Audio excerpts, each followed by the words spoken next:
ರಾಜ್ಯದಲ್ಲಿ ಮುಂದುವರಿದ next CM ಚರ್ಚೆ. ಸಿಎಂ ಬದಲಾವಣೆ ವಿಚಾರಕ್ಕೆ ಚಳುವಳಿ ಶುರುವಾಗಿದೆ. ಸಿಎಂ ಸಿದ್ದರಾಮಯ್ಯಗೆ ಅಹಿಂದ ಸಂಘಟನೆ ಕೂಡ ಬೆಂಬಲವನ್ನ ವ್ಯಕ್ತಪಡಿಸ್ತಾ ಇದೆ. ಒಂದು ಕಡೆ ಸಿಎಂ ಬದಲಾವಣೆ ಮಾಡದಂತೆ ಪತ್ರ ಚಳುವಳಿಯನ್ನ ಬರೆಯಲಾಗ್ತಾ ಇದೆ. ಮೈಸೂರಿನ ಅಹಿಂದ ಸಂಘಟನೆಗಳಿಂದ ಪತ್ರ ಚಳುವಳಿಯನ್ನ ಆರಂಭ ಮಾಡಲಾಗಿದೆ. ರಾಹುಲ್ ಗಾಂಧಿಗೆ ಪತ್ರವನ್ನ ಬರೆದಿದ್ದಾರೆ ಅಹಿಂದ ನಾಯಕರು. ಸಿದ್ದರಾಮಯ್ಯರವರನ್ನ ಸಿಎಂ ಆಗಿ ಮುಂದುವರಿಸಬೇಕು ಅಂತ ಹೇಳಿ ಪತ್ರವನ್ನ ಬರೆಯಲಾಗಿದೆ. 5 ವರ್ಷ ಸಿದ್ದರಾಮಯ್ಯನವರೇ ಸಿಎಂ ಆಗಿ ಇರಬೇಕು, ಆಡಳಿತವನ್ನ ಮುಂದುವರಿಸೋದಕ್ಕೆ ಅವಕಾಶವನ್ನ ಕೊಡಿ ಅಂತ ಹೇಳಿ ಪತ್ರವನ್ನ ಬರೆಯಲಾಗಿದೆ. ನಾಯಕತ್ವ ಬದಲಾವಣೆ ಮಾಡದಂತೆ ಪತ್ರದಲ್ಲಿ ಉಲ್ಲೇಖವನ್ನ ಮಾಡಲಾಗಿದೆ. ಸದ್ಯ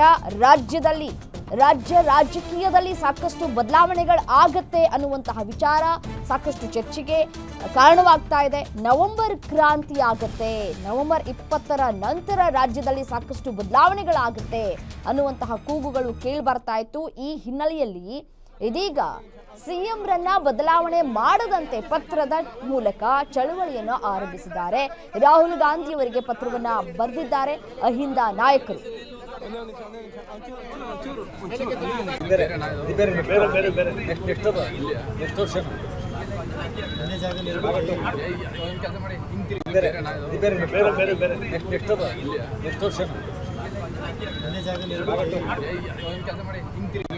ಅಹಿಂದ ಸಮುದಾಯಗಳು 80ಕ್ಕೂ ಹೆಚ್ಚು % ಕಾಂಗ್ರೆಸ್ ಪಕ್ಷಕ್ಕೆ ಬೆಂಬಲವಾಗಿ ನಿಂತಿದ್ದಾವೆ. ಇಂದಿರಾ ಗಾಂಧಿ ಅವರ ಕಾಲಿಂದ ಹಿಡಿದು ಇವತ್ತುವರೆಗೂ ಕೂಡ ಮುಂದೆ ರಾಹುಲ್ ಗಾಂಧಿ ಅವರು ಪ್ರಧಾನಿಯಾಗಿ ನೋಡಬೇಕು ಅನ್ನೋ ಆಶಯ ಅಹಿಂದ ಸಮುದಾಯಗಳಿಗಿದೆ. ಆ ಕಾರಣಕ್ಕಾಗಿ ಕರ್ನಾಟಕ ರಾಜ್ಯದಲ್ಲಿ ಗೊಂದಲ ಆಯಿತು ಅಂತಂದರೆ ಕಾಂಗ್ರೆಸ್ ಪಕ್ಷಕ್ಕೆ ಅಹಿಂದ ಸಮುದಾಯಗಳ ಮತ ಎಲ್ಲ ಒಂದು ಕಡೆ ವಿಭಜನೆ ಆಗ್ತದೆ. ಅಹಿಂದ ಸಮುದಾಯಗಳು ಸಿದ್ದರಾಮಯ್ಯನವ್ರನ್ನ ಬದಲಾವಣೆ ಮಾಡೋದನ್ನ ಸಹಿಸೋದಿಲ್ಲ ಯಾವುದೇ ಕಾರಣಕ್ಕೂ.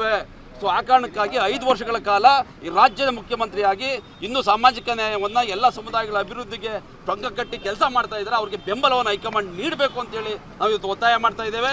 ಯಾವುದೇ ಕಾರಣದಿಂದಲೂ ಕೂಡ ಮುಂದಿನ ದಿನಗಳಲ್ಲಿ ಹೈಕಮಾಂಡ್ಗೆ ಫುಲ್ ಸ್ಟಾಪ್ ಹಾಕಬೇಕು, ಮುಖ್ಯಮಂತ್ರಿಯಾಗಿ ಸಿದ್ದರಾಮಯ್ಯನವರು 5 ವರ್ಷ ಇರ್ತಾರೆ ಅಂತೇಳಿ ಘೋಷಣೆ ಮಾಡಬೇಕು ಅಂತೇಳಿ ಮೂಲಕ ನಾನು ಮನವಿ ಮಾಡ್ತಾ ಇದ್ದೇನೆ.